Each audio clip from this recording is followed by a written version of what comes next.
Welcome to my YouTube channel trial classes. दोस्तों, ये आप लोगों का बीपीएससी टीआरई 4 का क्लास चल रहा है। ये क्लास जो है क्रैश कोर्स चल रहा है, जो कि 11 है। इससे पहले मैंने 10 वीडियो अपलोड कर दिया हूँ। अगर आपने अब तक उसे नहीं देखा है तो आप जाए प्लेलिस्ट में जाके उसे सीक्वेंस में आप देख सकते हैं। ठीक है। बाकी और ये है कि क्लास 9th और 10th के अंदर में कुछ क्वेश्चन का आंसर मैंने रॉन्ग बता दिया है, और जिसके वजह से ये कोई दिक्कत की बात नहीं है। जो जो क्वेश्चन आप लोगों को लग रहा है कि गलती है, कि मैं उसे एक बार फिर से देख लूंगा। देखने के बाद जाके आप लोगों का वो डॉट सेक्शन करके मैं वहाँ पे सेशन करके आप लोगों को बता दूंगा। ठीक है। तो चलिए बगैर किसी देरी का हम लोग स्टार्ट करते हैं। अगर आपने अब तक मेरे चैनल को सब्सक्राइब नहीं किया तो आप उसे सब्सक्राइब कर ले, और अपने दोस्तों में शेयर करना ना भूले, और लाइक और कमेंट्स करना ना भूले। अब तक आप लोगों को पता चल गया होगा, क्योंकि ये वीडियो जो जो क्लास है, ये क्लास 10 11वां है। 10 क्लास के अंदर अगर आपने वीडियो देखा होगा तो आपको पता चल गया होगा कि ये जो क्रैश कोर्स चल रहा है तो किस तरीका से चल रहा है, इसमें कितने पार्टों को लिया गया है, सारा चीज आप लोगों को पता होगा। अगर नहीं होगा पता तो मैं फिर से कुछ समय के लिए अभी मैं आपको बता देता हूँ कि ये जो क्रैश कोर्स चल रहा है 3 पार्ट में है, जिसमें आप लोगों का 20 क्वेश्चन पार्ट 1 में है, 1 लायर वाला। उसके बाद पार्ट 2 के अंदर लिया गया है ग्रामर का क्वेश्चन लिया गया, जो अब तक बीपीएससी पूछ रखा है। तीसरा पार्ट आप लोगों का लिया गया कि दो मुसन्निफ का, दो टॉपिक आपका मुसन्निफ से रिलेटेड लिया गया है। ठीक है। तो ये 3 पार्ट में क्रैश कोर्स चल रहा है। ये आप लोगों को मतलब क्लियर होने के बाद, यानी 1-2 क्लास और चलेगा, जो बीपीएससी ने अब तक पूछ रखा था क्वेश्चन, जो मैंने आप लोगों को क्वेश्चन का फेस एक तरीका से दिखा दिया गया है कि किस तरीका का क्वेश्चन पूछा जा रहा है। ठीक है। और इसी बेस पे मैं आप लोगों को मुकम्मल नोट्स तैयार कर रहा हूँ, जो आप लोगों को मतलब कि बहुत जल्द मिलने वाला है। ठीक है। तो चलिए बगैर किसी देरी का हम लोग स्टार्ट करते हैं। आज जो पॉइंट लिया गया 1 लायर के अंदर, वो गजल से लिया गया है। इससे लिया गया, गजल से लिया गया है। पहला पॉइंट यहाँ पे ये देखिए, यहाँ पे कि औल अहमद सुरूर का ये कौल है गजल के बारे में। औल अहमद सुरूर क्या कहते हैं, उसके बारे में पढ़ लेते हैं। देखिए गजल के बारे में ये अहमद सुरूर जो है, औल अहमद सुरूर जो है, क्या कह रहा है कि गजल बड़ी काफिर काफिर सनफ है। गजल क्या है, बड़ी काफिर काफिर सनफ है। ठीक है। दूसरा पॉइंट ये गजल से रिलेटेड ये औल अहमद सुरूर ने कहा था कि गजल जो है नकाब पोश, है ना, आर्ट और चावल पर कुल हो अल्लाह हो लिखने का आर्ट है। यानी कि इस गजल के बारे में जो है औल अहमद सुरूर का कहना है कि उसका कॉल यह है कि गजल जो नकाब पोश आर्ट और चावल पर कुल हो अल्लाह आद लिखने का एक तरीका से आर्ट है, इसका कहना था। दूसरा पॉइंट अगर देखें तो कॉल गजल की गर्दन बे तकलीफ मार देती है, अ, अ, देनी चाहिए। ये कॉल किसका है, तो ये जो है गजल की गर्दन बे तकलीफ मार देनी चाहिए, ये कॉल जो है अजमत उल्लाह खान का है। ये कॉल किसका, अजमतुल्लाह खान का। किसका, अजमतुल्लाह खान का है। आगे तीसरे पॉइंट की अगर आप बात करें यहाँ पे, तो गजल जो है नीमो हसी सनफ सुगन है। गजल क्या है, नीमो हसी सनफ सुखन है। ये कॉल किसका है, तो ये कॉल जो है कलीमुद्दीन अहमद का है। ये कॉल किसका है, कलीमुद्दीन अहमद का है। चौथे पॉइंट की बात करें तो फराग गोरखपुरी जो गजल के बारे में बहुत सा पॉइंट बताते हैं, तो उसको हम लोग देख लेते हैं, है ना। फराग गोरखपुरी का कहना है कि गजल मुख्तलिफ फूलों की माला है। गजल गोरखपुरी का क्या कहना है कि गजल जो मुख्तलिफ फूलों का माला है। दूसरा पॉइंट ये भी गजल से रिलेटेड ही है, गोरखपुरी का ही। इसका कहना है कि गजल शायरी नहीं, अतर शायरी है। क्या है, अतर शायरी है। तीसरा पॉइंट क्या है कि गजल मुख्तलिफ फूलों की माला है ना। गजल इंतहाओं का एक सिलसिला है। ये दोनों पॉइंट यानी कि फराग गोरखपुरी का कहना है गजल से रिलेटेड। ठीक है। आगे देख लेते हैं और भी क्या कह रहे हैं। और कह रहे हैं कि अगर तमाम फनो लतीफ़ा एहसासात वो कायनात कायनात का अतर है, तो गजल इस अतर का अतर है। ये कौल भी जो है गजल के बारे में कौन कहते हैं, फराग गोरखपुरी कहते हैं कि अगर तमाम फनों का लतीफ़ा एहसासात वो कायनात का अतर है, तो गजल इस अतर का क्या है, अतर है। अगला पॉइंट क्या आ गया कि गजल का खमीर इसको मोहब्बत है ना। गजल गजल का खमीर इसको मोहब्बत है। यही वजह है कि इनकी गजलों में है, यही वजह है इनकी गजलों में है। तो ये भी कौल जो कहा गया है फराक गोरखपुरी का कौल है। उसके बाद 5वें पॉइंट की बात करें तो मौलाना अल्ताफ हसन क्या कहते हैं गजल के बारे में। मौलाना अल्ताफ हसन हाली कहते हैं गजल के बारे में, गजल बेवक्त की रागनी है, गजल जो है बेवक्त की रागनी है। ये कॉल किसका है तो मौलाना अल्ताफ हसन हाजी का है। और भी पॉइंट का कि कसीदा और गजल शायरी के नापाक दफ्तर है, कसीदा और गजल शायरी के जो है नापाक दस्तर है। ये कॉल भी जो अल्ताफ हसन हाली का है। उसके बाद हजरत मोहानी का कॉल क्या कह रहा है गजल से रिलेटेड देख लेते हैं। हजरत मोहानी का कहना है कि गजल के इस्लाह तमाम असनाफ सुगन में सबसे ज्यादा अहम और जरूरी है। हसरत मोहानी का क्या कौल है, हसरत मोहानी कहते हैं कि गजल की इस्लाह तमाम असनाफ सुगन में सबसे ज्यादा क्या है अहम और जरूरी है। उसके बाद है 7वां पॉइंट है ना, रशीद अहमद सिद्दीकी का कौल है गजल से रिलेटेड। ये 2-4 से ज्यादा पॉइंट दिए हैं, तो इसको बारे में भी हम लोग देख लेते हैं। रशीद अहमद सिद्दीकी का कौल यह है कि गजल उर्दू शायरी की आबरू है। तो उर्दू शायरी की आबरू है, इस ये कौल किसका है तो रशीद अहमद सिद्दीकी का है। गजल जितनी बदनाम है उतनी मुझे अजीज है, ये कौल भी रशीद अहमद सिद्दीकी का है। गजल शायरी नहीं तहजीब भी है, ये भी कौल जो है रशीद अहमद सिद्दीकी का है। गजल को मैं फन नहीं उर्दू शायरी की आबरू समझता हूँ, गजल को मैं फन नहीं उर्दू शायरी की आबरू समझता हूँ। ये कौल भी किसका रशीद अहमद सिद्दीकी का है। आगे बढ़ के हमारी तहजीब गजल में है ना, हमारी तहजीब गजल में और गजल हमारी तहजीब में ढली है। यानी कि रशीद अहमद सिद्दीकी का कहना है कि हमारी तहजीब में गजल है और गजल हमारी तहजीब में ही ढली हुई है। दोनों बात यहाँ पे कहा गया है। अगला पॉइंट है कि शायरी का नाम आते ही है ना मेरा जहन गजल की तरफ माइल हो जाता है। शायरी का नाम आते ही मेरा जहन जो है वो गजल की तरफ माइल हो जाता है। ये कौल भी जो है रशीद अहमद सिद्दीकी का है।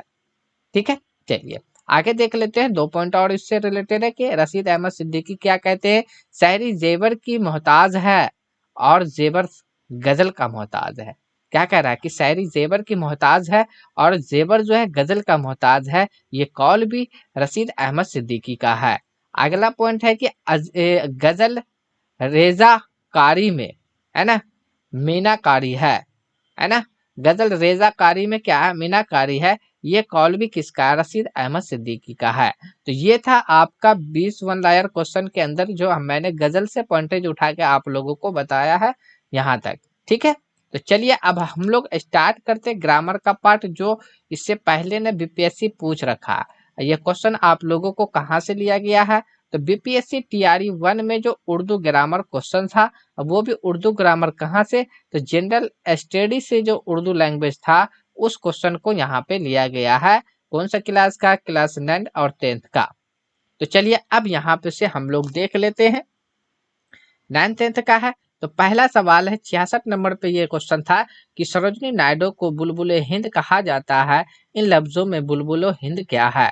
तो यहाँ पे देखा जाए तो बुलबुले हिंद ये आपका देखिए तखल्लुस दिया हुआ है। तो तखल्लुस का जब भी बात आएगा तो या तो शायर का बात आएगा तभी जाके तखल्लुस आप इस्तेमाल कीजिएगा। ठीक है, शायर या अदीब का जब तक नाम नहीं आएगा तब तक वहां पे तखल्लुस का कोई भी ऑप्शन आपको उसको सही नहीं मानिएगा। ठीक है, तो वैसे सरोजनी नायडू आपका शायर या आपका मतलब कि अदीब में नहीं आ रहा है, इसलिए यहाँ पे तो इसको तो आप छट के ही चले। अब असल नाम तो सरोजनी नायडू का जो है सरोजनी नायडू को बुलबुले हिंद कहा जाता है। तो सरोजनी नायडू तो असल नाम तो सरोजनी नायडू है, लेकिन इसको और भी नाम से जाना जा रहा है, बुलबुले हिंद कहा जाता है ना। तो ये बुलबुले हिंद के बारे में पूछा जा रहा है, तो असल नाम तो इसका है नहीं सरोजनी नायडू का बुलबुले हिंद। ठीक है, उसके बाद देखिए लकब। अब ये लकब की बात होती है तो ऐसा नाम जो मतलब अवाम के जरिया यानी लोगों की तरफ से किसी को दिया जाता है। अब उसको क्यों दिया जाता है, या तो वो अच्छा एक कारनामा कर सकता है, कोई काम को अंजाम दे सकता है, या कोई आ, अच्छा काम या कोई बुरा काम को अंजाम देता है। तो वैसे कंडीशन में उसको कोई लकब यानी कि नाम जो दिया जाता है उसको लकब कहा जाता है। ठीक है, तो यहाँ पे जो आपका ऑप्शन नंबर सी सही जवाब हो जाएगा, क्योंकि बुलबुले हिंद जो है सरोजिनी नायडू को मिला है लक़ब, जो अवाम की तरफ से मिला है, लोगों की तरफ से मिला है। तो जब भी अवाम और लोगों का जिक्र आ जाएगा, है ना, लोगों का जिक्र आएगा, तो इसका मतलब है कि वो आपका लक़ब से रिलेटेड है। ठीक है, तो ऑप्शन नंबर सी आपका सही जवाब हो जाएगा। चलिए आगे हम यहाँ पे से चलते हैं कि 67 नंबर में। तो 67 नंबर में क्या कहा जा रहा है कि अंग्रेजी में लफ्ज मेटाफोर मेटाफोर के लिए इल्म बयान में कौन सी इस्तिलाह बयान की जाती है। यानी मेटाफोर के लिए अंग्रेजी लफ्ज है, इसके लिए उर्दू में को यानी कि इल्म बयान के अंदर यानी उर्दू में क्या कहा जाता है मेटाफोर को, वो चीज आपसे पूछा जा रहा है। तो तस्बिया कहा जाता है या इस्तिहारा कहा जाता है या तजनीस कहा जाता है। तो देखिए यहाँ पे जो तस्निया जो है, तो तस्निया को तस्बिया, तो तस्बिया को कहा जाता है सिमली। क्या कहा जाता है? सिमली कहा जाता है, सिमली। ठीक है, इस्तिआरा को कहा जाता है मेटाफोर। क्या कहा जाता है? मेटाफोर कहा जाता है, जो आप लोगों को पता होना चाहिए। तो इसका मतलब है कि ऑप्शन नंबर बी आपका सही जवाब हो जाएगा, ये मेटाफोर हो जाएगा। और अगर हम तजनीस की बात करें, तो तजनीस एक तरीका से आप समझिए कि होमोनियम्स जो होता है उसी तरीका से ये भी आता है, एक तरीका से होमोनियम्स नियम्स। ठीक है, इसके लिए ये अंग्रेजी वर्ड इस्तेमाल हम कर सकते हैं। ठीक है, चलिए आगे अब हम चलते हैं। 67 हो गया। 68 के ऊपर जब हम चलते हैं, तो 68 के ऊपर दिया है कि वह लफ्ज जिससे किसी की अच्छाई बुराई या खुसूसियात जाहिर हो उससे क्या कहे। यानी कि कोई कलमा, या हो सकता है कि यहाँ पे इसको चेंजिंग करके कलमा दे दे। तो लफ्ज कलमा या लफ्ज मौजू अगर कर दे तो बात एक ही है। मौजू, लफ्ज मौजू का भी अगर जिक्र कर देता है तो वही है, क्योंकि कवायद के अंदर मौजू लफ्ज मौजू यानी कि लफ्ज या कलमा के बारे में ही पढ़ा जाता है। ठीक है, तो अब यहाँ पे पूछा है किसी की अच्छाई, कोई लफ्ज है तो उससे अच्छाई या बुराई या खुसूसियात का जाहिर हो तो उसको हम क्या कहेंगे? इस्म नहीं, इस्म नाम को कहा जाता है। जमीर क्या कहा जाता है? नाम की जगह जो आता है, नाम की जगह। यानी कि नाम की जगह का मतलब क्या हो गया कि वो इस्म की जगह लेगा। तो ये सिफत के अंदर आता है। ठीक है, इसलिए हम इसको क्या कह सकते हैं? सिफत जाति के अंदर हम इसको रख सकते हैं। ऑप्शन नंबर सी आपका सही जवाब हो जाएगा। ठीक है, चलिए आगे हम चलते हैं। यहाँ पे तो 69 नंबर में दिया हुआ है कि वह खास अलामतें जो इबारत को सही तौर पर पढ़ने के लिए ज़रूरी होती है उसको क्या कहते हैं। कोई खास अलामत है जिसको इबारत को पढ़ने के लिए बहुत ज़रूरी होती है, तो उसको क्या कहा जाता है। तो ऑप्शन में यहाँ पे अगर हम देखें तो जिक्र किया गया है इल्म बदी के बारे में, इल्म बयान के बारे में, इसम मुकब्बर के बारे में। ठीक है, तो इसम मुकब्बर तो नहीं होगा, मुकब्बर। ठीक है, जो अकबर से बना है, अकबर का मतलब होता है बड़ा, है ना। तो इसका मतलब क्या हो गया जाके आपका, जो इस लफ्ज से बड़ापन का जाहिरा होता है वो मुकब्बर के अंदर जाएगा। अब यहाँ पे इल्म बया होगा या आपका इल्म बदी होगा, या इनमें से कोई नहीं, या एक से ज्यादा हो जाएगा। ठीक है, तो ये कितने नंबर का क्वेश्चन पूछा जा रहा था? 69 नंबर का, है ना, 69 नंबर का। तो 69 नंबर में सही जवाब आपका क्या हो जाएगा? तो यहाँ पे देखा जाए तो ये जब इबारत के बारे में जब पढ़ा जाता है तो हम यहाँ पे क्या किसको रखेंगे?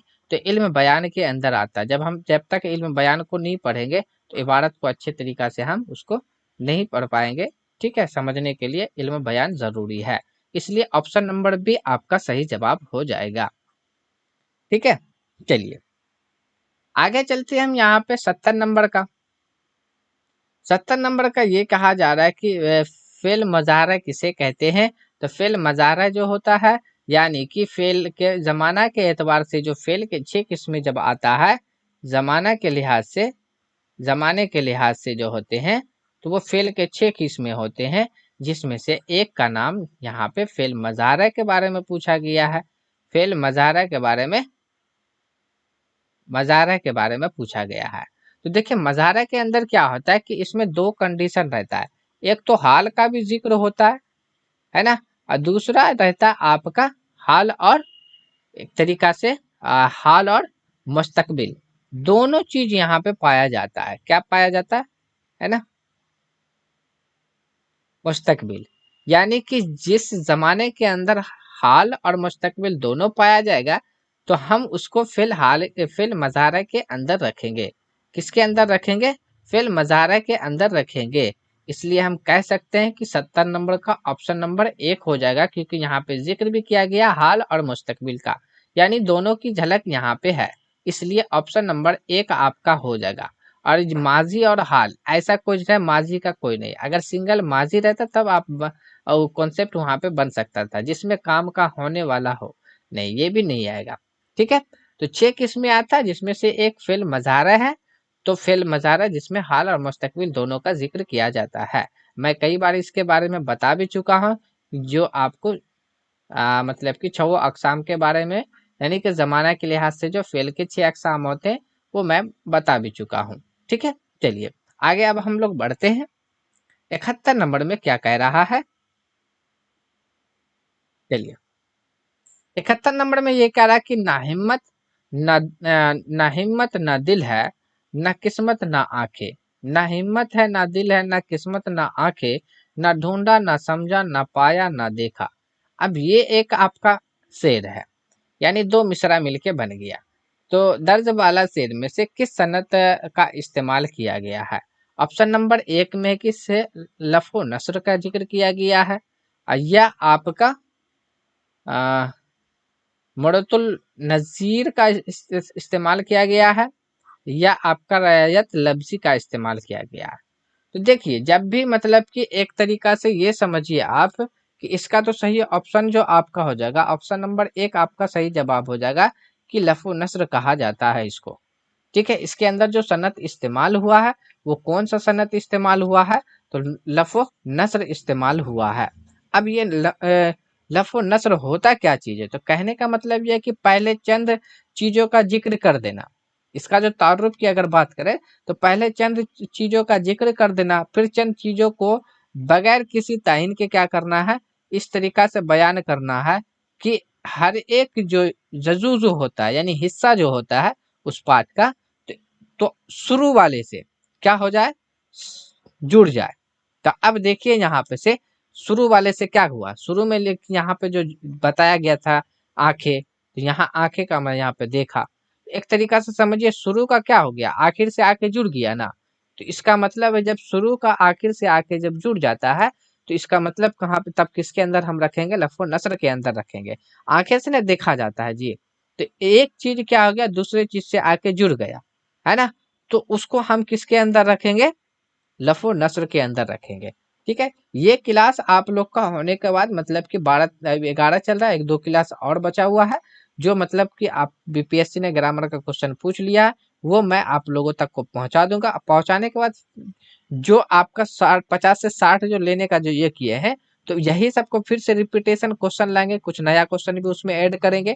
और उसके बाद जाके जिस टॉपिक में कंफ्यूजन हो, लग रहा है कि हाँ हम अपने आइडिया से लगे कि ये टॉपिक में कंफ्यूजन है, तो वह उसको मैं क्या करूंगा, अच्छे तरीका से इसका जो भी अकसाम होते हैं, चाहे कहाँ से लफ्ज बना, किस तरीका से इसके आइडेंटिफिकेशन कर सकते हैं, क्या कर सकते नहीं कर सकते, उसके ऊपर हम लोग आगे क्लास में करेंगे।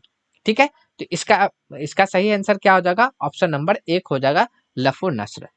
ठीक है, 71 हो गया। जाके चलिए अब 72 नंबर पे चलते हैं हम लोग।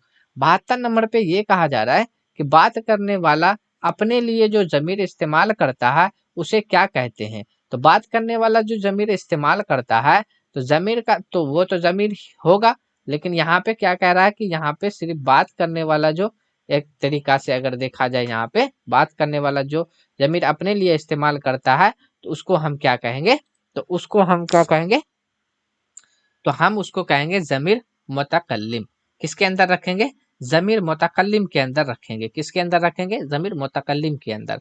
यानी कि ज़मीर मुतकल्लिम का मतलब ये हो गया कि फर्स्ट पर्सन, क्या हो गया, फर्स्ट पर्सन, फर्स्ट पर्सन हो गया, यानी प्रथम पुरुष के अंदर रखेंगे। तो जो बोलता है ना, जो बोलता है उसी को ना कहा जाता है आपका first person, second person, first person, बोलने वाले को नहीं। तो ये प्रथम पुरुष आपके अंदर आ जाएगा।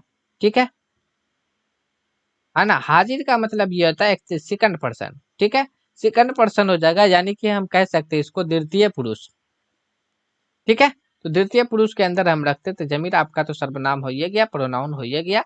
अगर यहाँ पे ठीक है, तो ये जो बात करने वाला अपने लिए जो ज़मीर इस्तेमाल करता है, उस ज़मीर को क्या कहते हैं? तो उस ज़मीर को हम लोग ज़मीर मुतकल्लिम कहेंगे। ठीक है? तो इसका तो आंसर तो आपका कितना क्या हो जाएगा? ऑप्शन नंबर सी हो जाएगा। लेकिन अगर देखा जाए तो एक तरीका से अगर यहाँ पे हम मान के चले तो ज़मीर को भी हम मान सकते हैं। नहीं, वहाँ पे तारुफ दिया हुआ है। ठीक है? चलिए, है ना? बात करने वाला जो ज़मीर अपने लिए इस्तेमाल करता है उसको क्या कहते हैं? ज़मीर मुतकल्लिम कहते हैं। ऑप्शन नंबर सी आपका सही जवाब हो जाएगा। चलिए, आगे चलते हैं। 73 नंबर में क्या कह रहा? 73 नंबर में कह रहा है यहाँ पे कि मंदरजा जेल में से इसमें जामिद जामिद कौन सा है? तो इसमें जामिद के बारे में पूछा जा रहा है कि कौन सा है ना? तो चलिए, तो इसमें जामिद क्या होता है? देखिए, बनावट के लिहाज से जो होता है ना, इसम के जो होते हैं, आ, 3 अक़साम होते हैं माने के एतबार से। तो माने के एतबार से जो देखा जाए इसम के जो होते हैं तो वो 3 अक़साम होते हैं। तो एक अक़साम का नाम होता है जामिद, दूसरे का नाम क्या होता है? मस्दर, तीसरे का नाम होता है मस्तक। तो ये 3 तरीका का इसम होता है जो जामिद, मस्तक और मस्दर करके आपका बनता है। ठीक है? जब हम देखेंगे बनावट के लिहाज से, किसके लिहाज से आता है? बनावट के लिहाज से। चलिए थोड़ा सा लिख भी देते, बनावट, बनावट के लिहाज से तो ये 3 गो होता है ना? तो एक का नाम जामिद है। तो जामिद का मतलब हो गया ठोस, यानी कि ये क्या करता है? ठोस, यानी ये क्या करता है कि ये किसी से नहीं बना है, ना इससे कोई चीज बनाया जा सकता है। ठीक है? तो जैसे औरत, अब ऐसा थोड़ी कि औरत किसी से बना है या इससे कोई चीज बनाया जा सकता है, नहीं। लेकिन मजदर का मतलब क्या होता है? मजदर एक तरीका से समझिए कि मजदर एक तरीका से फेले हुआ, है ना? यानी कि ना वाला काम हुआ। मजदर एक तरीका से समझ लीजिए, अगर ये अच्छा तरीका से, तो काम, काम क्या होता है? रोना धोना, हंसना, खाना, चलना फिरना, देखना दुगना, तो वो आपका मजदर है। जैसे दौड़ना, तो ये काम है, तो ये मजदर की मिसाल है ना? अब मजदर आ गया, जाके तीसरा आपका यहाँ पे आता है मस्तक। तो मस्तक जो आता है, मस्तक, ये क्या करता है? ये मजदर से बनता है। किससे बनता है? मजदर से बनता है, मजदर से बनता है, बन बनता है। किससे बनता है? मजदर से बनता है। मजदर आपका क्या है? जैसे यहाँ पे ये लिखा हुआ है ना? तो ये जो बना है ना, ये हसना, हसना, तो ये आपका क्या है? ये मजदर है, मजदर है। अब इससे हम क्या बना सकते हैं? हंसने वाला, है ना? हंसमुख, है ना? तो इससे जो भी चीज बनाएंगे ना, हसना से जो भी लफ्ज हम बनाएंगे, उसको हम मस्तक के अंदर रखेंगे। तो ये हसमुख आपका क्या है? ये आपका हसमुख आपका मस्तक है। क्या है? मस्तक है, ये मस्तक है। ये औरत आपका क्या हो गया? जामिद हो गया। उसके बाद जाके दौड़ना आपका जो हो गया? मजदर हो गया, मजदर, है ना? अब मैंने फेल और मजदर के अंदर, दोनों के अंदर फर्क भी आप लोगों को बता दिया हूँ कई बार कि मजदर, फेल के अंदर क्या होता है? साथ में जमाना पाया जाता, लेकिन मजदर के अंदर क्या होता है? जमाना नहीं पाया जाता। बस यही थोड़ा सा फर्क है मजदर और आ, फेल के अंदर, बाकी आपका सेम ही है। ठीक है? तो ऑप्शन नंबर आपका बी आपका सही जवाब हो जाएगा।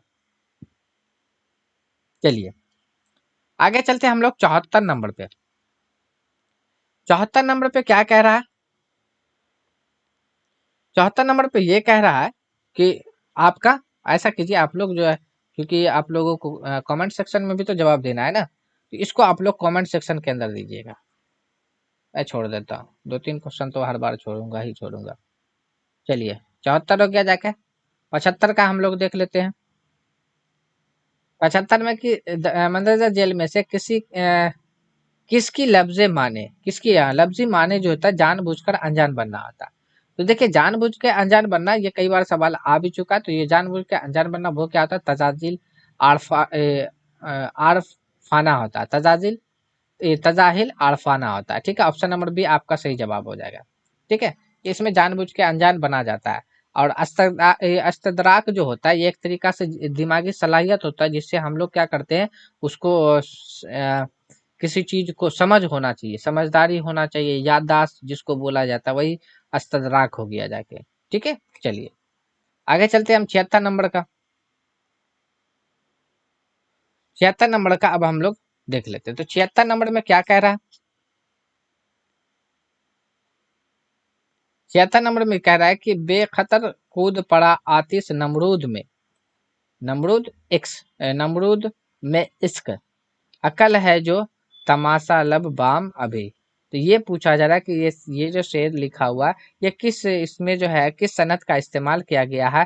तो तजनीस का इस्तेमाल किया गया या तलमी का इस्तेमाल किया गया या तालील का इस्तेमाल किया गया। तो देखिए आपका यहाँ पे जो ये जो आपका तजनीस क्या होता है, तो तजनीस में तो क्या होता है, यकसा होता है हरकत, वो जो आपका जो रहता है हरकत, हाँ हरकत वो सुकनात जो होता है इसका, यानी जेर जबर पेश आर जो रहता है वो आपका क्या लगता है, यकसा लगता है। यकसा का मतलब है कि एक जैसा लगता है लेकिन माने अलग होता है। तो यहाँ पे तो वैसा जिक्र नहीं किया गया। उसके बाद देखिए आपका तलमी, हुस्न तलमी।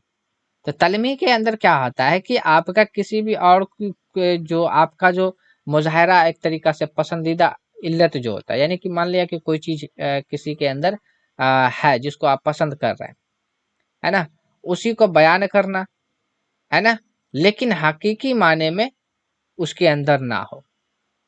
यानी कि कभी कदार आप देखे होंगे कि कोई इंसान जो है ना देखने में जैसा रहता वैसा होता नहीं है। सेम उसी तरीका से यहाँ पे हुस्न हुस्न तालील का ये आता है, ठीक है। लेकिन यहाँ पे ये जो है ना तलमी, तो ये तलमी होता है। तो आंसर इसका आपका चला जाएगा किसके अंदर चला जाएगा, तलमी के अंदर चला जाएगा। कि कहने का मतलब यहाँ पे ये है कि आखिर तलमी जो हो जाएगा आपका क्या किसके तलमी इसका आंसर हो जाएगा। अब यहाँ पे बात ये आ रहा है कि आखिर तलमी का जो है तलमी कैसे, इसको कैसे पहचानेंगे कि तलमी है ना। तो देखिए कोई चीज को करने के लिए जब तक इसके पास आपको जो है इसका इल्म ज्यादा नहीं होगा, आप उसको पढ़ोगे नहीं, ज्यादा देखोगे नहीं, तब तक आपको इसके बारे में पता नहीं चलेगा, ठीक है। तो हम किसके बारे में बात कर रहे हैं, तलमी के बारे में। तो आपको तजनीस आपको समझ में आ गया कि हरकत व सुकनात यकसा हो, यानी जेर जबर पेश देखने में लगता है एक ही तरीका का है, और उसके बाद जबकि उसका जो हरकत रहता है एक ही है, यानी लफ्ज जो देखने में एक लगे, है ना, उस मतलब तलफ़ुज़ भी करे तो एक ही तरीका का आवाज निकले, लेकिन जब माने की बात आती है तो वो अलग हो जाती है। तो उसी को हम लोग किसके अंदर रखते हैं, तजनीस के अंदर रखते हैं, ठीक है। और उसके बाद क्या आता था, तलमी, है ना। तो ये एक तरीका से समझिए कि क्या होता है कि कहने का मतलब यहाँ पे ये है कि तलमी जो होता है ना,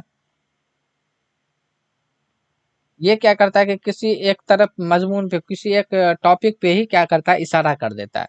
कहने का मतलब है कि किसी मौसूफ कसीदे या कॉल पर मजमून की तरफ इशारा करना ही क्या कहलाता है, आपका तलमी कहलाता है। इसका हम अगर तारुफ देखें तो हम ऐसे लिख सकते हैं, इसको देख सकते हैं कि मान लिया कि कोई एक मजमून है, मजमून का मतलब क्या होता है, जैसे कि मान लीजिए कि ये ईद है। अब ईद, तो ईद के ऊपर जितने भी जानकारी है, जो चीज हम जानते हैं ईद में जो जो चीज होता है, सब चीज को लिख देना, है ना। तो वही तो आपका क्या कहलाएगा, मजमून कहलाएगा। तो अब ऐसा थोड़ी कि हम जैसे कि ईद पे लिख रहे हैं और फिर हम मुहर्रम उसमें घुसा दिए, है ना। तो दूसरे टॉपिक को तो हम अटैच नहीं कर सकते ना उसमें, एक ही टॉपिक की तरफ ही इसमें इशारा किया जाता है, ठीक है। तो वही चीज आपका किसके अंदर आता है, तलमी के अंदर आता है। और इसके जो है जो ऑप्शन नंबर बी आपका इसका सही जवाब हो जाएगा, ठीक है। चलिए आगे चलते हैं, हम लोग देख लेते हैं अगला क्वेश्चन क्या है। अगला है 77 नंबर का क्वेश्चन, क्या कह रहा है। तो यहाँ पे शेरो शुक्र होना, शेरो शुक्र होना एक लफ्ज दिया हुआ है कि क्या माने हैं, दूध और चीनी का शरबत, नहीं दूध और चीनी का शरबत नहीं होगा इसका माने, बाहमी इख्तलात, है ना। तो बाहमी इख्तलात होगा, इसका मतलब ये है कि कहने को शेर शुक्र करना का मतलब क्या हो गया, कि कहने का मतलब जैसे कि ये है कि दूध अगर हम उसमें शक्कर मिला देते हैं, तो दूध शक्कर को जब हम मिक्स कर देंगे तो फिर एक दूसरे से क्या हो सकता है, जुदा हो सकता है, नहीं होगा। तो वैसे ही यहाँ पे उसके माने है कि शेर शुक्र करना, जिसके माने हो गया बाहमी इख्तलात होना, है ना, दूध का हलवा, नहीं ये नहीं होगा। ऑप्शन नंबर बी आपका सही जवाब हो जाएगा। चलिए 78 का देख लेते हैं। खुदा की लाठी में आवाज नहीं है, तो खुदा की लाठी में आवाज नहीं, खुदा की लाठी में आवाज नहीं, ये क्या है पूछा जा रहा है। मुहावरा तो आपका पहचान बताइए दिए, इसके आखिरी में ना ना नहीं आएगा, है ना, कहावत ये हो जाएगा, ठीक है, जिसको कहावत का दूसरा नाम जरूर मिसाल भी है, रोजमर्रा तो होगा नहीं, रोजमर्रा मैंने आप लोगों को कई बार बता भी चुका हूँ, यानी कि अपनी लाइफ के अंदर जो जो रोज जो बात जो जुमला हम लोग इस्तेमाल करते हैं उसी को कहा जाता है रोजमर्रा, है ना। चलिए आगे है 79 नंबर का, बामाने अल्फाज से पहले लगने वाले हुरूफ या लफ्ज को क्या कहा जाता है, कितने बार आ सकता है। पहले का जब भी बात आया तो सीन से साफ का, सीन से शुरू, ऑप्शन नंबर 1 आपका सही जवाब हो जाएगा। चलिए 80 में पूछा है किसी चीज को किसी चीज से मसाबा या हम शकल करार देना, तो मसाबा या हम शकल करार देना उसको क्या कहा जाता है, तो उसको जो कहा जाता है आपका क्या कहा जाता है, आपका कहा जाएगा इसमें ऑप्शन में तो है भी नहीं, किनाया, क्या दिया हुआ मिजाज मरसल, है ना, इस्तिआरा नहीं है, उसके बाद किनाया ये भी नहीं होगा, तो यहाँ पे आपका सही जवाब हो जाएगा ऑप्शन नंबर ई हो जाएगा, है ना। जब इसके बारे में ये बात होता है यानी कि किसी चीज को किसी चीज से मसाबा या हम शकल करार देना, इसका मतलब होता है तस्बिया, तस्बिया का जिक्र हो रहा है, ठीक है, जो आपका ऑप्शन में था नहीं, इसलिए ऑप्शन नंबर आपका ई हो जाएगा, क्या हो जाएगा, ऑप्शन नंबर ई हो जाएगा, ठीक है, ऑप्शन नंबर ई आपका सही जवाब हो जाएगा।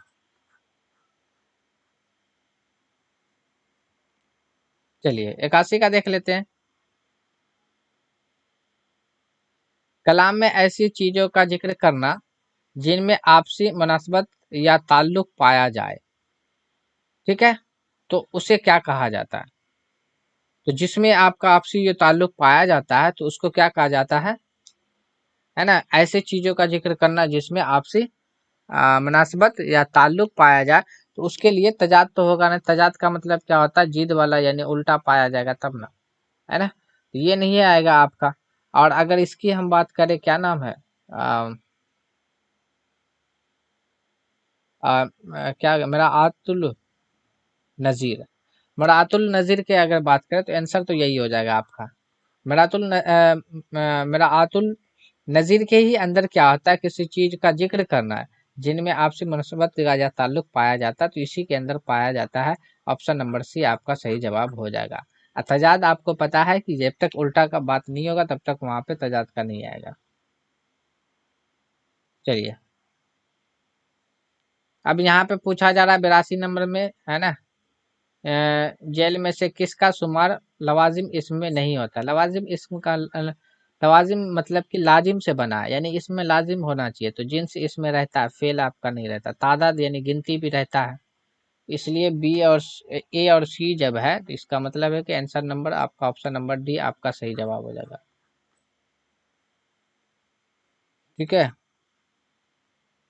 और पूछ रहा था नहीं है, अच्छा नहीं है, तो नहीं है तो आपका क्या हो जाएगा, ऑप्शन नंबर आपका बी हो जाएगा, नहीं है तो क्या हो जाएगा बी, ये आपका सही जवाब हो जाएगा, ठीक है, क्योंकि पूछा था नहीं है, तो जिनसे होता है तादाद भी होता है, फेल नहीं होता है। चलिए 83 नंबर में पूछा जा रहा है, वह सिफत जिससे किसी चीज के अंदरूनी हालत या कैफियत का जिक्र किया जाता है, तो अंदरूनी हालत के बारे में जब जिक्र किया जाता है तो इसका मतलब है कि वो सिफत जाती है, सिफत जाती है, सिफत जाती है, सिफत अददी ये गिनती को कहा जाता है, गिनती है, सिफत जमीरी, है ना, जमीरी क्या होता है, वह सब यह सब वो उसके अंदर चला जाएगा, ठीक है, जमीर से ही ना, जमीर जो इसम की जगह लेता है उससे भी आप आइडेंटिफिकेशन कर सकते हैं, ठीक है ना।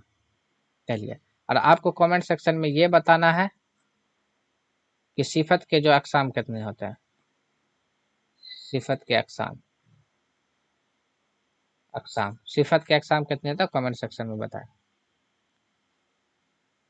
84 का जमीर की कितनी किस्में होती है, जमीर के बारे में पूछा जा रहा है, तो जमीर के टोटल कितने किस्में होते हैं, तो जमीर के जो टोटल होते हैं वो कितने किस्में होते हैं, 5 किस्में होते हैं, कितने, 5, कौन कौन होते हैं, तो 5 किस्में में आप देखें यहाँ पे तो ये होता है, कौन कौन सा किस्म होगा है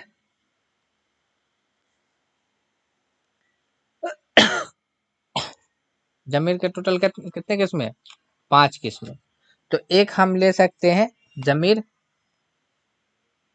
आपका जमीर, एक मिनट पानी पीने दीजिए।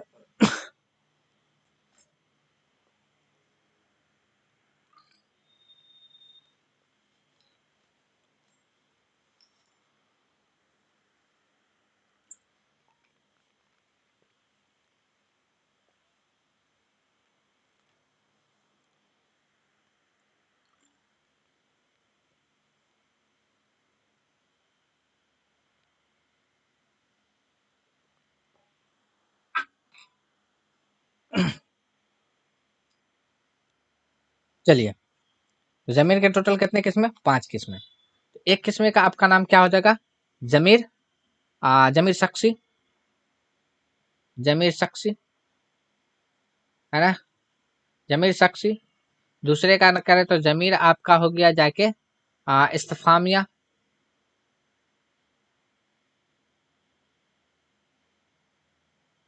उसके बाद तीसरे जमीर की बात करें तो जमीर हम तजकीर ले सकते हैं, है ना, तजकीर। चौथे की बात करें तो जमीर आपका हो गया इशारा, है ना, जमीर इशारा या इशारे भी हम बोल सकते हैं। अब पांचवे की बात करें तो क्या हो जाएगा? जमीर मौसूल, मौसूल, है ना, मौसूल बोलिए या मौसूला कर लीजिए, एक ही बात है। ठीक है। और कमेंट सेक्शन में बताना है कि जमीर शख्सी के कितने अकसाम होते हैं, अकसाम, ये इसको आपको बताना है कमेंट्स के अंदर। चलिए आगे चलते हैं। 85 नंबर में क्या कह रहा है? 85 नंबर में जेल में से मुतजाद जुमले की पहचान करना। मुतजाद का मतलब उल्टा। सुबह होती है शाम होती है, तो सुबह और शाम तो उल्टा है। तुम्हें अच्छे भले की पहचान नहीं, तो अच्छे भले, ये तो आपका नहीं होगा।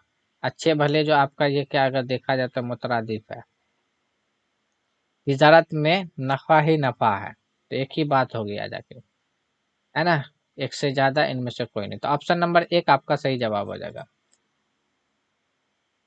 चलिए उसके बाद देखिए हमाद क्या है। हमाद जो आपका एक इसमें ऑप्शन नंबर एक आपका सही जवाब हो जाएगा। नाम है तो इसलिए आपका ऑप्शन नंबर एक हो जाएगा। चलिए 87 में है कि फिलहाल की कितने किस्में हैं, तो बताना है कि फिलहाल की कितने किस्में हैं। तो ऑप्शन नंबर ऑप्शन नंबर एक में है कि 6 है, दो में आपका 8 है, तीन में 10 है। तो इसका सही जवाब हो जाएगा ऑप्शन नंबर ए, है ना। 6 किस्में। आप कौन कौन सी किस्में हैं, कौन कौन सी किस्में हैं, किस्में आपको क्या करना, कमेंट में बताना। लीजिए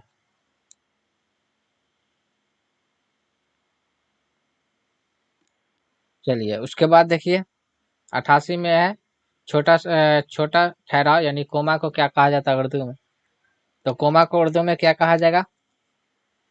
सख्ता कहा जाएगा। क्या? सख्ता। खात्मा आप जानते हैं किसको कहते हैं? फुल स्टॉप को, है ना। ओह, तो सब चीज यहाँ पे आप लोगों को कई बार ये जो है आपका एक चीज और बताना है कि आखिर ये जो आपका रहता है, ये सब चीज को उर्दू में क्या कहा जाता है? ये जो कोमा हो गया यानी सख्ता वक्ता, इसको उर्दू में क्या कहते हैं? सबको उर्दू में क्या कहते हैं, ये भी आपको कमेंट सेक्शन के अंदर बताना है। आगे चलिए 89 नंबर का देख लेते हैं। जेल में से सही जुमले की निशानी करना है। हार का एक मोती टूट गया, हार की एक मोती टूट गई, टूट गई एक मोती। ऑप्शन नंबर बी आपका सही जवाब हो जाएगा कि हार की एक मोती टूट गई है। इसमें कुछ जान है नहीं, ये तो आप लोग अपने से कर सकते हैं। सही जुमले की निशानी करना है। आप इतनी देर से बेफुजुल बातें कर रहे हो, आप बेफुजुल बातें इतनी देर, आप इतनी देर से बेफुजुल बातें कर रहे हो, कर रहे हैं। आप इतनी देर से बेफुजुल बातें कर रहे हैं। तो सही जवाब इसका क्या हो जाएगा? ऑप्शन नंबर सी आपका सही जवाब हो जाएगा, है ना। आप इतनी देर से क्या कर रहे हैं? फुजुल बातें कर रहे हैं। चलिए आगे 91 नंबर में क्या कह रहा है? 91 में कह रहा है कि वह इल्म जिसके जरिए किसी बात को या कलाम को दिलकश या दिलकश पुरअसर बनाया जाता है उसको क्या कहा जाता है? देखिए दिलकश और पुरअसर जब बनाया जाता है तो उसको हम लोग क्या कहते हैं? तो उसको हम लोग बोलेंगे इल्म हाँ, दिलकश और पुरु के बारे में जब बात आता है तो इसका मतलब है कि वो आपका क्या कहलाता है? इल्म बदी के बारे में जिक्र होता है। किसका? इल्म बदी के। किसका? इल्म बदी। ऑप्शन नंबर बी आपका सही जवाब हो जाएगा। यानी कहने का मतलब यहाँ पे ये है ना? तो ये आपका किसके अंदर चला जाएगा? यानी कि इल्म बदी है। ये क्या करता है कि किसी भी कलाम को, कलाम एक तरीका से समझिए कि जुमला को ही कहा जाता है, ठीक है? तो वो क्या करता है दिलकश और पुरअसर बनाने के लिए जो किया जाता है उसको इल्म बदी कहा जाता है। चलिए 92 नंबर में वह सादा वह सादा आवाज़ें को सादा आवाज़ें को तहरीरी अलामत में लाने का नाम क्या है? तो सादा को लाएंगे तो उसको हर्फ कहा जाएगा। क्या कहा जाता है? हर्फ, है ना? और जब हर्फ को जब मिला देंगे, यानी हर्फ से जोड़ देंगे, ये क्या बना देगा? लफ्ज बना देगा, ठीक है? और फिर अगर लफ्ज से मिला देंगे तो आपका क्या कहलाएगा? जुमला कहलाएगा। इस लफ्ज को ही कहा जाता है? कलमा कहा जाता है। ये एक ही बात है, या आप बोल दीजिए कलमा, ठीक है? कलमा कहा जाता है। तो यानी कि ये जुमले भी बना के देता है। अब ये आपको पता चल गया ये वर्ड होता है ना, जिसको शब्द कहा जाता है। ये भी एक तरीका से समझिए वर्ड ही मानेंगे, शब्द बोलेंगे।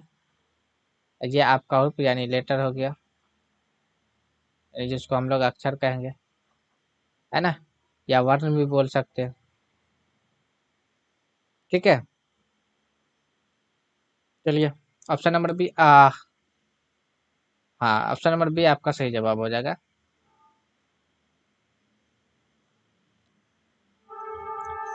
चलिए 94 में देख लेते हैं, माने के एतबार से फेल की कितने किस्में हैं?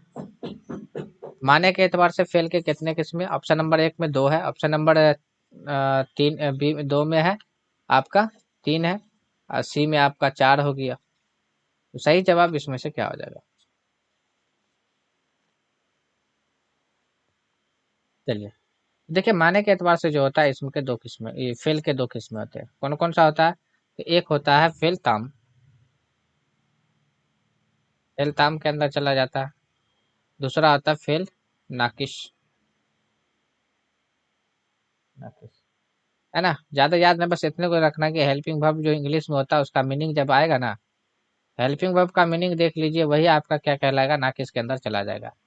इतना को याद रख लेना है। जैसे हेल्पिंग वर्ब आप लोग इंग्लिश में पढ़े होंगे ना, is am are was were, है ना? तो ये सब आपका मीनिंग है, उसका मीनिंग आएगा ना, तो उसका जो मीनिंग जो आएगा आपको फेल नाकिस के अंदर रखना है। फेल था जो आपका मतलब फेल है ना?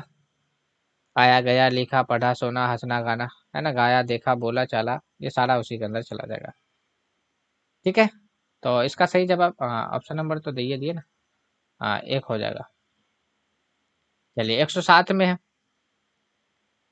तो 107 के अंदर यहाँ पे पूछा गया है ना कि फजाहत व बलागत में बलागत का मफहूम क्या है? तो बलागत का मफहूम क्या हो जाएगा 107 के अंदर? ऑप्शन नंबर 1 है शेर या जुमले की रूहानी। 2 में है कि शेर या जुमले में मुश्किल अल्फाज का मुश्किल नहीं किया जाता। शेर या जुमले में मानवी गहराई।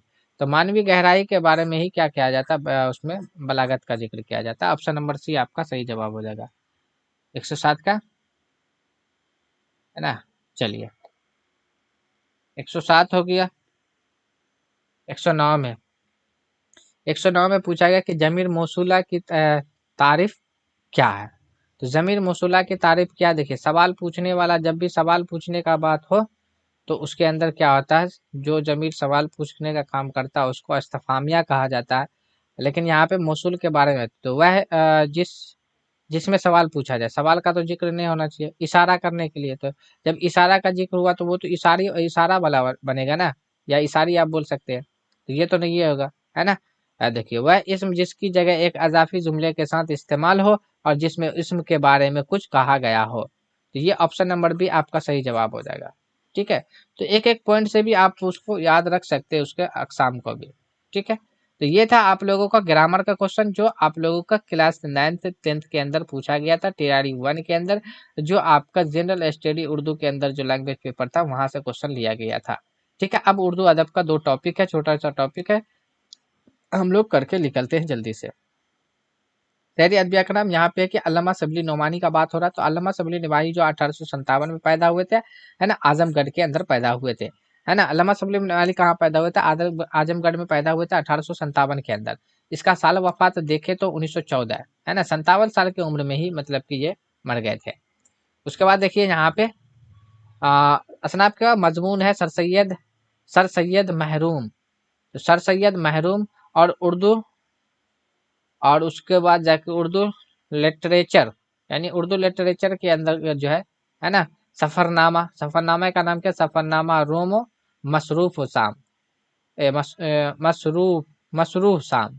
ठीक है, उसके बाद तकाबी तनकीद एक मवाजना है ना, मवाजनहा यंस दबेर, अनीस दबेर, यानी कि ये यहाँ पे टाइपिंग एरर की वजह से दबीर है ना।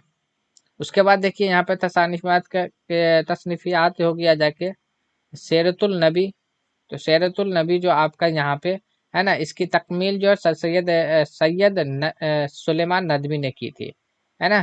तो तकमील इसकी की ना, यानी कि सीरतुल नबी जो ये आपका तसनीफ है किसका है? सैयद सुलेमान नदवी का है। और इसको जो मतलब तकमील किसने किया था? सैयद सलमान नदवी किया था।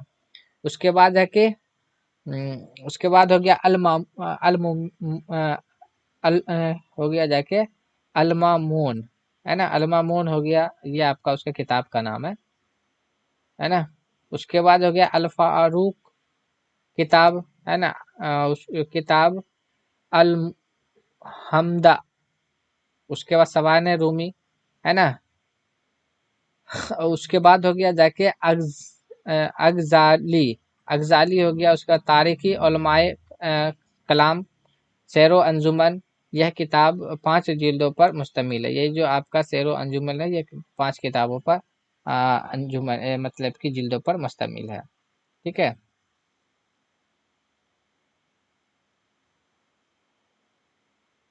चलिए उसके बाद अहम मालूमात इसके बारे में देख लेते हैं थोड़ा सा।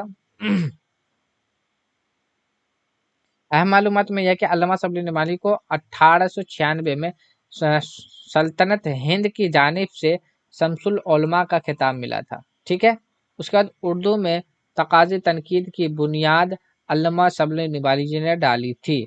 उर्दू में तकाबली, है ना, तकाबली तनकीद का जो है बुनियाद जो किसने डाला था? अल्लामा शबली नवानी। गज़ल का खमीर इक्स वो मोहब्बत है, यह कौल किसका है? अल्लामा शबली नवानी का ही है। शबली नवानी के वालिद वकील थे। शबली नवानी के वालिद क्या थे? वकील थे। अल्लामा शबली नवानी अलीगढ़ कॉलेज में प्रोफेसर भी थे, अलीगढ़ कॉलेज के अंदर प्रोफेसर भी थे, है ना। दारुल मुस्तफीन के बानी शबली नवानी भी रहे। उसके बाद जाके आपका क्या हो गया? सर सैयद अहमद ने अपना पूरा कुतुब खाना अल्लामा शबली नवानी के लिए वक्फ कर दिया था। यानी कि जो सर सैयद अहमद खान जो जितना कुतुब खाना जो था उसका सब उसी के वक्फ कर दिए थे। शबली नवानी के खतूत का तीसरा मजमुआ जो है मुंशी अमीन उद्दीन, है ना, जबीरी ने तरतीब दिया था।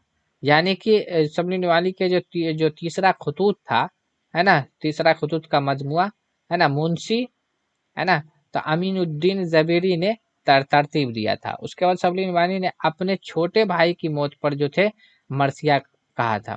तो छोटे भाई के मौत पे क्या था? मरसिया भी कहा था। उसके बाद देखिए महाकात और तखील शबली नवानी के तनकीद नजरियात की दो अहम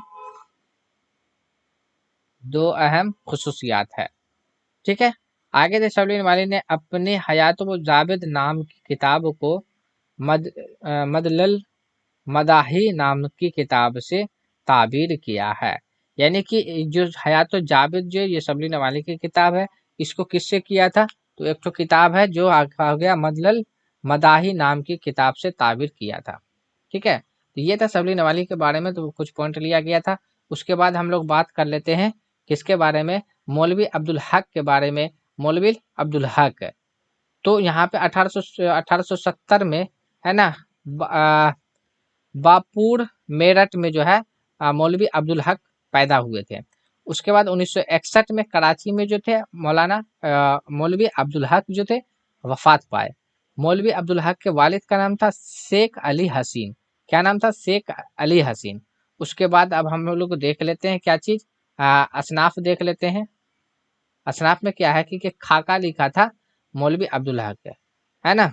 उसके बाद है कि चंद अहम असर तसनीफ है ना, यानी खाका लिखा था चंद अहम, चंद अहम। उसके बाद चंद अहम असर तसनीफ का था उर्दू की इब्तदाई नशोनमा में और सोफाई कराम का हिस्सा है ना। तसनीफ का क्या नाम है? उर्दू की इब्तदाई नशोनमा में सोबाए इकराम का हिस्सा। तो ये एक तसनीफ है जो अब्दुल हक का है, और उसका एक खाका जिसका नाम है चंद अहम असर। तो अब देख लेते हैं क्या अहम मालूमात देख लेते हैं। अहम मालूमात में क्या है? मौलवी अब्दुल हक महक़ूक़ थे। उसके बाद है कि मौलवी अब्दुल हक को बाबाए उर्दू का लक़ब भी मिला था। मौलवी अब्दुल हक ने बीए की डिग्री जो है 1895 में हासिल की। मौलवी अब्दुल हक 1912 में इंस्पेक्टर ऑफ स्कूल भी हुए थे।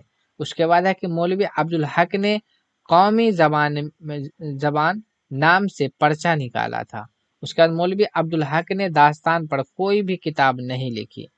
तहकीक गलती की है ना, घात में लगी रहती है ना। ये कौल भी किसका है? अब्दुल हक का। यानी तहकीक जो है गलती की घात में लगी रहती है, ये कौल भी किसका है? अब्दुल हक का है। मौलवी अब्दुल हक के मजबूत मुकदमों है ना, उसके बाद जाके हाशियों और सेहत मंद से मुस्तकबिल की तनकीदी का राह हमरा हुई है। ये सारा बात जो था अब्दुल हक के बारे में था। ठीक है, तो आज का सेशन यहाँ तक आप लोगों को, जो आप लोग का 3 पार्ट था, मैंने यहाँ तक आप लोगों को करा दिया हूँ। ठीक है, और ये आप लोगों का थोड़ा सा यहाँ पे आई थिंक मुझे भी ऐसा फील हो रहा है कि ये जो आप लोगों का उर्दू अदब का जो कंटेंट जो लेके आ रहा हूँ, इसमें जो टाइपिंग एरर की वजह से मतलब यहाँ पर डिस्टर्ब भी हो रहा है ना। तो अच्छा, इसमें मैं सुधारने की कोशिश भी करूँगा। ठीक है, तो कैसा रहा आज का सेशन? अगर आप लोगों ने अब तक मेरे चैनल को सब्सक्राइब नहीं किया तो उसे सब्सक्राइब करें, लाइक कमेंट्स करना ना भूलें। अगर क्लास पीडीएफ चाहिए तो टेलीग्राम चैनल से जुड़ना होगा। वहाँ पे डिस्क्रिप्शन, वीडियो को डिस्क्रिप्शन के अंदर मैं अपना लिंक डाल देता हूँ टेलीग्राम चैनल का, आप उससे जुड़ जाए। ठीक है, तो फिर मिलते हैं हम लोग अगली वीडियो में। आज के लिए बस इतना ही।